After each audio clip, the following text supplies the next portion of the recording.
ሰላም ሰላም ጤና ይስጥልኝ ውድ የወንበር ሚዲያ ተከታታዮች እንደምን አላችሁ? እኔ ደህና ነኝ፣ እግዚአብሔር የተመሰገነ ይሁን። እንግዲህ ዛሬ ደግሞ የምናየው ያለ ተውሳክ የሚወጡ በዓላትንና አጽዋማትን እናያለን። እነማን ናቸው እነዚህ ያለ ተውሳክ የሚወጡ በዓላትና አጽዋማት?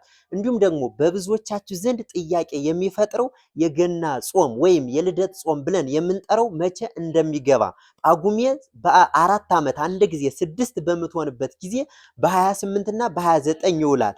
እሱን እንዴት አድርገን እንደምናሰላ አሳያችኋለሁ ማለት ነው። እንዲሁም ደግሞ ስለ ጋድ በጥምቀት ሰዓት እንዲሁም ደግሞ በገና ጊዜ ስለ ጋድ እንወዛገባለን ማለት ነው። ስለዚህ እነዚህንን አሁን የነገርኳችሁን በባህር ሐሳብ መሰረት እውነተኛውን ትክክለኛውን እናያለን ማለት ነው። እስከ መጨረሻው አብራችሁን ቆዩ። ለቻናሉ አዲስ ከሆናችሁ ደግሞ ሳብስክራይብ በማድረግ ቤተሰብ ይሁኑ። በጣም አሪፍ። ስለዚህ ወደ መጀመሪያው ያለ ተውሳክ ከሚወጡ በዓላት አጽዋማት መካከል አንዱ ማን ነው ካላችሁኝ የገና ጾም ነው። እንግዲህ ይህ የገና ጾም የገና ጾም ወይም ደግሞ የልደት ጾም በመባል ይታወቃል ማለት ነው። ስለዚህ ይህ ጾም ነቢያት ፈኑ እዴከ እምአርያም ዋድህነነ ክንድህን ከአርያም ልከህ አድነን እያሉ ጌታችን መድኃኒታችን ኢየሱስ ክርስቶስ ወደዚህ ምድር መጥቶ ተወልዶ ያድናቸው ዘንድ የጾሙት ጾም ነው። ታዲያ ይህ ጾም መቼ ይገባል ነው? መቼ ይገባል? እንግዲህ በ29 በሚንጨርስበት ጊዜ በ29 ስንጨርስ ጾሙ መቼ ይገባል ካላችሁኝ ሂዳር 16 ይገባል። መቼ ይገባል አልኳችሁ? ሂዳር 16 ይገባል። መቼ በምንጨርስበት ጊዜ? በ29 በምንጨርስበት ጊዜ ማለት ነው። ነገር ግን በአራት ዓመት አንድ ጊዜ ጳጉሜ 6 በምትሆንበት ጊዜ መቼ እንጀምራለን ጾሙን ካላችሁኝ ሂዳር 15 እንጀምራለን። ሂዳር መቼ?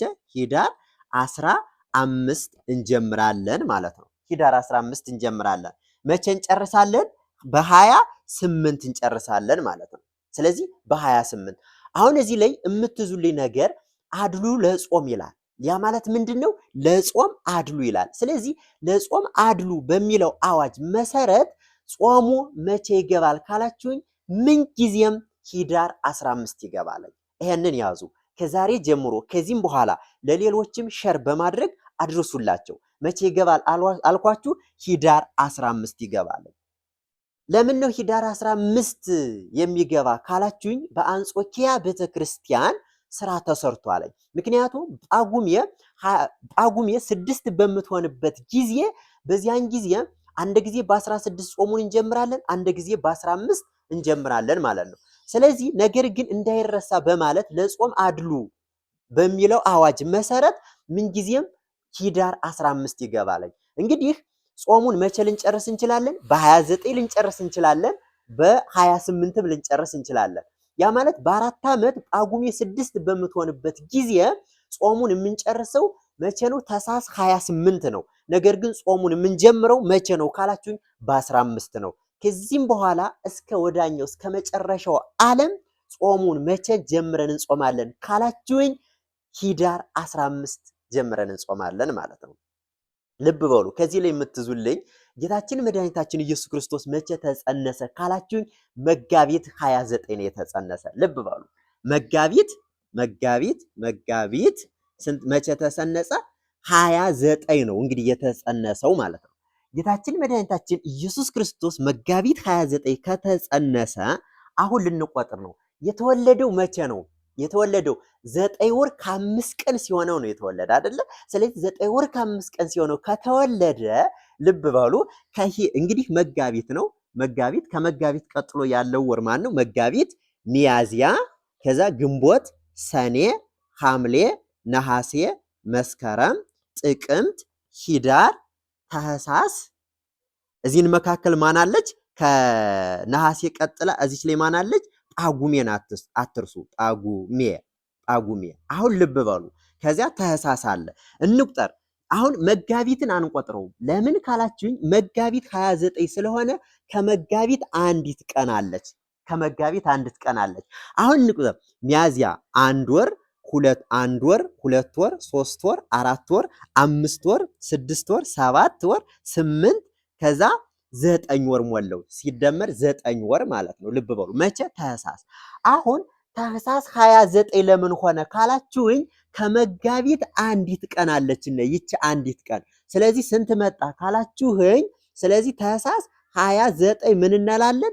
ጾሙን እንጨርሳለን። አሁን የተወለደው በ5 ነው ብያቸዋለሁ። ማለት 9 ወር ከ5 ቀን ሲሆነው አሁን ጳጉሜ ያለችነ ከዚህ ላይ 5 ሲደመር ጳጉሜ 5 9 ወር ከስንት 9 ወር ከ5 ቀን ሆነው ማለት ነው። አያችኋል? 9 ወር ከ5 ቀን ሆነው ማንን ስንጨምራት ለምን መጋቢት 29 ከተጸነሰ ከመጋቢት 29 አንዲት ቀን ስላለችነ መጋቢት ሚያዚያን አንስታችሁ ቆጥራችሁ እስከ ታህሳስ 29 ስትደርሱ 9 ወር ከ5 ቀን ይሆነዋል ማለት ነው። ይችን ጠብቀን ነው የምንሄደው ማለት ነው። ስለዚህ አሁን ከዚህ ላይ የምትዙልኝ ነገር ሌላው ምንድነው? አሁን ጳጉሜ 5 በምትሆንበት ጊዜ ነው። ጳጉሜ 5 በምትሆንበት ጊዜ እነዚህ 9 ወሮች አሉ። እስከ መቼ? ታህሳስ ሙሉን ጨርሶ ማለት ነው። አሁን ጳጉሜ 5 ስትሆን 9 ወር ከ5 ቀን ሆነ። ያ ማለት ከዚህኛዋ አንድ ወደ ኋላ ስላላት አሁን ጳጉሜ 6 ስትሆንሳ ነው። ጳጉሜ 6 በምትሆንበት ጊዜ በአራት ዓመት በዘመነ ዮሐንስ 6 ስትሆን አሁን ምን ይሆናል ካላችሁ ልብ በሉ። አሁን 9 ወር ከስንት ሊመጣ ነው? ከ6 ቀን ሊመጣ ነው። 9 ወር ከ6 ቀን ጌታችን መድኃኒታችን ኢየሱስ ክርስቶስ ደግሞ የተወለደው 9 ወር ከ5 ቀን ነው። ይችን ጠብቀን ጾሙን መጨረስ አለብን አይደለ? ስለዚህ ወደ ኋላ ትመጣና 6 በምትሆንበት ጊዜ 9 ወር ከ5 ቀን ጌታችን መድኃኒታችን ኢየሱስ ክርስቶስ የሚሆነው ልደቱን ለማክበር መቼ ይሆናል? በ28 ይሆናል ማለት ነው። መቼ 28? ታህሳስ 28 እንጨርሳለን። ለምን ታህሳስ 28 ሆነ ካላችሁኝ 9 ወር ከ5 ቀን የሚሞላው ከመጋቢት 29 አንስተን ስንቆጥር እስከ ታህሳስ 28 9 ወር ከ5 ቀን ይሆነዋል ማለት ነው። ስለዚህ 9 ወር ከ5 ቀን ሲሆነው ጾሙን እንጨርሳለን። ነገር ግን ይሄ ጳጉሜ 6 በምትሆንበት ጊዜ ነው። ጳጉሜ 6 በማትሆንበት 5 በሚሆንበት ጊዜ ግን ይችን ያልኩ በዚህን ጊዜ ግን መቼ ይሆናል ካላችሁኝ ምን ጊዜም በ29 ነው የምንጨርሰው። ለምን ከመጋቢት እንደነገርኳችሁ አንዲት ቀን አለች። ከዛ መጋቢት ሚያዝያ ያያላችሁ ስትቆጥሩ 9 ወር ጳጉሜ 5 9 ወር ከ5 ይመጣለኝ ታህሳስ 29 እንጨርሳለን ማለት ነው። አሁን በዚህን ጊዜ ብዙዎቻችሁ የሚያስቸግራችሁ ደግሞ ጾሙ ላይ ነው። ለምን የዓርብ ረቡዕ ጾም አሁን ዓርብ ረቡዕ በጥምቀት ጊዜና በገና ጾም ጊዜ ዓርብ ረቡዕ የሚባል ጾም የለም። ልክ እንደ ትንሳኤ ምን ያደርገዋል? እንደ ባለ 50 ይሽረዋል ማለት ነው። ያ ማለት እንዴት ነው? ያ ማለት ልብ በሉ። አሁን ጾሙን እንግዲህ ምን ጊዜም በ15 እንጀምራለን። በ15 ጀምረን ከመጋቢት 29 አንስተን ቆጥረን 9 ወር ከ5 ቀን መጥቶ ያ ማለት ታህሳስ 28 9 ወር ከ5 ቀን ሆነው።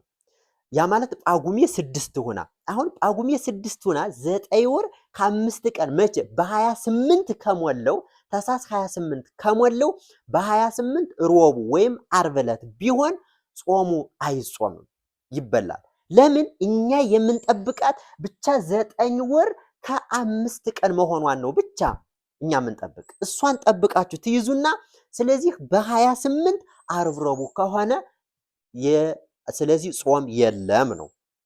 ያ ማለት ልብ በሉ።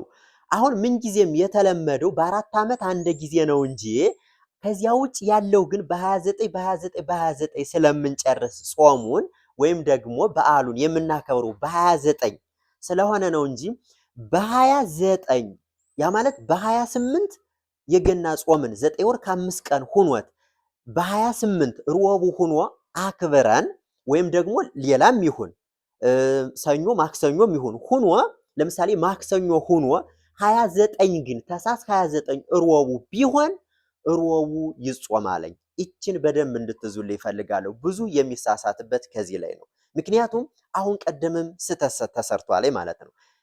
ዓመተ ምሕረቱን ባላቅም ምሳሌ ልንገራቸው። ዓመተ ምሕረቱን ባላውቅም ታህሳስ 28 የገና ጾም ሆነ። ታህሳስ 28 ማክሰኞ ሆኖ ረቡዕ 29 ነው። ማክሰኞ ተበላ ረቡዕንም 29 ነው ገና ነው አሉና የበሉ አካባቢዎች አሉ። ይሄ ስህተት ነው። ለምን ካላችሁኝ 9 ወር ከ5 ቀን ጠብቀን ነው በዓሉን የምናከብረው ማለት ነው። ስለዚህ በ28 ከሆነ ታህሳስ 28 ሆኖ ረቡዕ ከሆነ ይበላል። ታህሳስ 28 ደግሞ ማክሰኞ ሁኖ ሮቡ 29 ቢሆን አይበላም። ነገር ግን ደግሞ እንደገና በ29 ታኅሳስ 29 9 ወር ከ5 ቀን ሁኖተኝ ታኅሳስ 29 በምንጨርስበት ጊዜ ሮቡም ይሁን ዓርብም ይሁን ይበላል ማለት ነውና ስለዚህ ይሄንን እንድትዙልኝ ማለት ነው። ስለዚህ ጠቅለል ሳደርገው ጾሙ ምን ጊዜ መቼ ይገባል አልኳችሁ? ሂዳር 15 ይገባል ማለት ነው። ነገር ግን ቅድም ስላወራኋችሁ በ16ም ይገባል ማለት ነው። ነገር ግን ለምንድን ነው አዱሉ ለጾም አዱል በሚለው ሂዳር 15 አንስተን ጾሙን እንጾምና ስለዚህ እንጨርሳለን ማለት ነው። እንግዲህ ከዚያ በመቀጠል የምናየው ማን ነው ካላችሁኝ ጾመ ጋድ ነው። ጋድ ማለት ምንድን ነው? ጋድ ማለት ምንድን ነው? ምትክ ማለት ነው። ልዋጭ ማለት ነው። አያችሁ። ስለዚህ ምንድን ነው ጋድ ማለት? አሁን አባቶች አንዳ ሲያስተምሩ ጋደ ተገለጠ ይላል አይደለ? ተገለጠ መገለጥ ነው ብለው ያስተምራሉ። ጋድ ማለት ግን ምትክ ልዋጭ ማለት ነው። ልዋጭ ያ ማለት ምንድን ነው? ለምሳሌ የጥምቀት መቼ በሚሆንበት ጊዜ ጥምቀት ዓርብ ረቡዕ በሚሆንበት ጊዜ የዓርብ ረቡዕ ስለሚበላ የዓርብ ረቡዕን ፈንታ ምትክ ሰኞ ማክሰኞን እንጾማለን ወይም ደግሞ ሐሙስን። ለምሳሌ ጥምቀት መቼ ይሁን? ዓርብ ይሁን። ዓርብ ቢሆን ዓርብ ስለሚበላ በ11 ማለት ነው የጥምቀት ስለሚበላ የሱን ምትክ መቼን እንጾማለን ማለት ነው? ሐሙስን እንጾማለን ማለት ነው። ወይም ደግሞ ጥምቀት ረቡዕ ይሁን።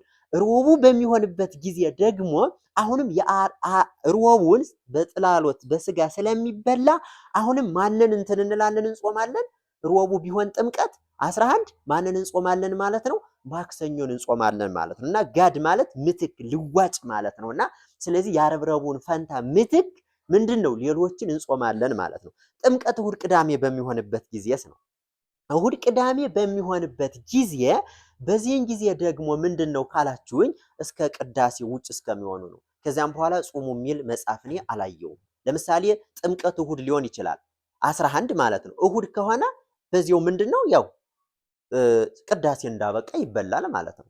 ያ ማለት ቅዳሜውን ማለት ነው። ቅዳሜውን ቅዳሴ አስቀድሰን ቅዳሴ እንደወጡ ምን እናደርጋለን? ይበላል ማለት ነው እንጂ እስከ 9 ሰዓት ጾሙ የሚል አላየውምና ስለዚህ ይሄንንም እንድትዙልኝ ይፈልጋለሁና ስለዚህ ጋድ ማለት እሱ ነው ማለት ነው። እንግዲህ በመቀጠል ሶስተኛው በዓለ ግዝረት ነው። እንግዲህ በዓለ ግዝረት ጌታችን መድኃኒታችን ኢየሱስ ክርስቶስ የተገረዘበት ዕለት ነው። ይህም ደግሞ መቼ ነው? ጥር 6 ዕለት ጥር 6 ይታሰባል ይከበራል ማለት ነው። ነገር ግን ግርዛቱ እንደ አይሁድ በዓልና ስርዓት ሳይሆን ወይም ደግሞ ምላጭ ያረፈበት ሳይሆን በመንፈሳዊ ግብር ጌታችን መድኃኒታችን ኢየሱስ ክርስቶስ የተገረዘበት ዕለት ነው ማለት ነው። እንግዲህ በመቀጠል ማን ነው? በዓለ ጽንሰት ነው። ይህ ዕለት እንግዲህ መልአኩ ቅዱስ ገብርኤል እመቤታችን ያበሰረበት ጌታችን መድኃኒታችን ኢየሱስ ክርስቶስ የተጸነሰበት ቀን ነውና ኢየሱስ ክርስቶስ የተጸነሰበት ቀን ነው። ይህም ቅድም ያልኳችሁ መቼ ነው? መጋቢት 29 ነው። መጀመሪያው ላይ ነግሬያችኋለሁ። መጋቢት 29 ቀን ነው የተጸነሰው ማለት ነውና ከዛ 9 ወር ከ5 ቀን ሲሆነው ተወለደ ማለት ነውና ስለዚህ እሱ ነው። እንግዲህ እነዚህ አሁን የምነግራችሁ ተውሳክ የሌላቸው ናቸው። እንግዲህ ተውሳክ ያላቸው በዓላት አጽዋማት ስለ ትንሣኤ ስለ ስቅለት ከዚህም በፊት ስላየነ ማለት ነው። እነዚህን ቆጥረን ነው የምንደርስባቸው ማለት ነው። እንግዲህ ጾመ ፍልሰታ ነው። ጾመ ፍልሰታ እንግዲህ ጾመ ፍልሰታ የእመቤታችን ጾም ነውና እመቤታችን የስጋዋን ፍልሰትና የዕርገቷን በዓል የምናስብበት እንዲሁም ቅዱሳን ሐዋርያት የእመቤታችን ትንሣኤ ለማየት የጾሙት ጾም ነው። እንግዲህ የምንጾምበትም ወቅት እንደምታውቁት ነሐሴ 1 ጀምሮ እስከ 16 ድረስ ነው ማለት ነውና ስለዚህ ይህ ጾመ ፍልሰታ ነው። ይህም ተውሳክ የለውም። ቆጥረን ነሐሴ 1 ጀምሮ ስለሚጾም ማለት ነው። ከዚያ በመቀጠል በዓለ ደብረ ታቦር ነው። ጌታችን መድኃኒታችን ኢየሱስ ክርስቶስ ብርሃነ መለኮቱን ገልጾ አምላክነቱን ገልጾ ያሳየበት ቀን ነውና በየዓመቱ ነሐሴ 13 ይከበራል ያው እንደምታውቁት ማለት ነው። እንግዲህ ይህንን ያዩ ምንድነው ሐዋርያትና ነቢያት ናቸው። ይህንን ያዩ እንግዲህ የጌታችን ኢየሱስ ክርስቶስን በደብረ ታቦር ተራራ መገለጡን ያሳየበት ዕለት ነው ብለናል። እነዚህ ታዲያ ይሄንን ብርሃነ መለኮቱን ሲገልጥ ያዩት እነማን ናቸው ነው? እንግዲህ ያዩት እነማን ናቸው ካላችሁኝ ከሐዋርያት ቅዱስ ጴጥሮስ፣ ዮሐንስና ያዕቆብ ናቸው። እነዚህ የሚስጥር ሐዋርያት ይባላሉ። የምስጢር ሐዋርያት ይባላሉ እነዚህ ሶስቱ ማለት ነው። ለምን አይሁድ አለ ደም ነው። እንግዲህ አይሁድን ያልወሰደበት ምክንያት ምንድነው? ሚስጥር ስለማይችል ነው። እና አይሁድ እንግዲህ አለ ደም እንግዲህ በዛን ሰዓት እሱም አንዱ ስለነበረ ማለት ነው። እና ከነቢያት ደግሞ ማን ነው ካላችሁ ሁለት ናቸው ከነቢያት ሊቀ ነቢያት ሙሴ እና እንዲሁም ደግሞ ከመቃብር ሊቀ ነቢያት ሙሴና እንዲሁም ደግሞ ነብየ እግዚአብሔር ኤልያስ ከብሔረ ሕያዋን ነው ማለት ነው። ይህ እንግዲህ ከብሔረ ሕያዋን በነገራችን ላይ ዓለም ስንት ናት? ዓለም 20 ናት በቤተ ክርስቲያናችን 20ዎቹ ዓለማት ይላቸዋል። በሳይንሱ ግን 9 ናቸው ይላቸዋል። እንግዲህ ስለ 20ዎቹ ዓለማት ወደፊት እናያለን። እንግዲህ ከዚህ ላይ ከብሔረ ሕያዋን ያለው ምንድነው? አምስቱ ዓለማተ መሬት አሉ፣ ሰባቱ ሰማያት አሉ። ለምሳሌ አምስቱ ዓለማተ መሬት የምንላቸው ብሔረ ሕያዋን፣ ብሔረ ብፁዓንና ገነት አለች፣ ሲኦል አለች፣ ከዚያ ምድር አለች። እነዚህ ሰባቱ አህጉራት ብለን የምንጠራቸው ማለት ነው። እንግዲህ ከዚያ ውስጥ ያልሞቱት እነ ኤልያስ እና አቡነ አረጋዊ እነ ቅዱስ ያሬድ ወደዚያ ወደ ብሔረ ሕያዋን እነ ኤልያስ እነ ዮሐንስ ያልሞቱ ሰማዕትነትን ያላገኙት ወደ ብሔረ ሕያዋን ሂደው ከዛ ነው ያሉ እና ስለዚህ ከነሱ ውስጥ ያለው ነው እንግዲህ አንዱ ያየና እነዚህ አምስቱ አይተውታል ማለት ነው። እና ስለዚህ ነው። ሌላው እንግዲህ በዓለ ስምዖን ነው። በዓለ ስምዖን እንግዲህ በዓለ ስምዖን ይህ በዓለ አረጋዊ ስምዖን ምንድነው? በቤተ መቅደስ የጌታችን መምጣት ሲጠባበቅ ጌታችን በቤተ መቅደስ አግኝቶት በሰላም ምንድነው አግኝቶት አይቶታልና ስለዚህ ምንድነው ጌታችን የተናገረበት ቀን ነው። በዚህ ጊዜ አረጋዊ የነበረው ስምዖንም እንደ ሕፃን ማለት አረጋዊ የነበረው ስምዖን እንደ ሕፃን የሆነበት ዕለት ነው ማለት ነውና ስለዚህ ልደተ ስምዖን እየተባለ ነው የሚጠራው። የሚከበረውን በየዓመቱ የካቲት 8 ቀን ይከበራል ማለት ነው። እና ስለዚህ ምንድነው ጠቅለል ሳደርገው እነዚህ እስካሁን የነገርኳችሁ በዓላትና አጽዋማት ያለምን ያለ ተውሳክ የሚወጡ በዓላት ናቸው ማለት ነው። ያ ማለት ቆጥረን ነው የምንደርስባቸውና ስለዚህ ይህንን እንድትይዙልኝ እፈልጋለሁ።